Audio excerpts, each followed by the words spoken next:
પાટણના રાધનપુરમાં વરસેલા અનરાધાર વરસાદથી ખેતરોમાં જળબંબાકારની સ્થિતિ છે। સતત 3 દિવસ પડેલા વરસાદને કારણે ખેતરોમાં જળભરાવ છે।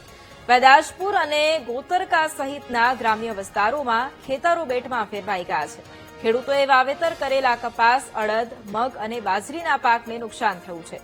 પાણી ભરાતા વાવેતર સંપૂર્ણપણે નષ્ટ છે। હજારો વીઘામાં કરાયેલું વાવેતર નિષ્ફળ ગયું છે।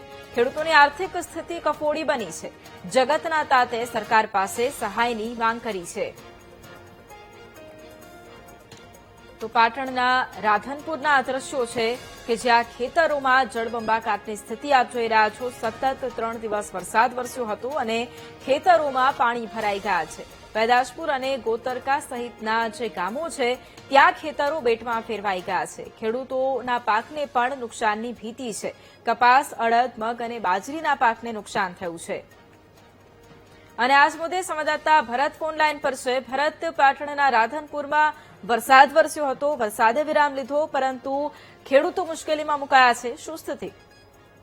ચોક્કસથી જે રીતે પાટણ જિલ્લાની અંદર જુલાઈ મહિનાના અંતમાં જે રીતે અનરાધાર સતત 3 દિવસ સુધી વરસાદ વરસ્યો છે અને આ વરસાદ હવે ખેડૂતો માટે આફતનો વરસાદ હોય એ રીતના દ્રશ્યો સમગ્ર રાધનપુર તાલુકાની અંદર જોવા મળી રહ્યા છે કે રાધનપુર તાલુકાની અંદર જે 3 દિવસ અનરાધાર વરસાદ વરસ્યો 13 થી 14 ઇંચ જેટલો વરસાદ ખાબકવાના કારણે ખેડૂતો દ્વારા જે ખેડ ખાતર બિયારણ સહિત મોંઘા ખર્ચા કરી વિવિધ પાકોનું વાવેતર કર્યું હતું, જેમાં પશુઓ માટેનો ઘાસચારો, કપાસ, મગ, અડદ, ગવાર સહિતના જે પાકો વાવેતા તમામ જે વાવેતર કરેલો પાક છે ખેતરોના ખેડૂતોના આ તમામની અંદર અત્યારે પાક પાણીની અંદર ડૂબી ગયો છે। એટલે કે જે હાથોથી ખેડૂતો દ્વારા વાવેતર કરવામાં આવ્યું, આજે એ જ હાથોથી ખેડૂતોને પોતાનો જે મહામૂલો પાક છે તે પાણીની અંદર કોવાઈ જવાના કારણે તેઓને નિષ્ફળ નીવડ્યો છે અને સરકાર પાસે એક જ અપેક્ષા રાખી રહ્યા છે સત્વરે આ વિસ્તારના ખેડૂતોના ખેતરોની અંદર સર્વે કરવામાં આવે અને ખેડૂતોને જે નુકસાન થયું છે તેનું વળતર ચૂકવવામાં આવે। કારણ કે જે ખેડૂતોના ખેતરોમાં પાણી ભરાણા છે આશરે 2 થી 3 મહિના સુધી આ ખેતરોની અંદર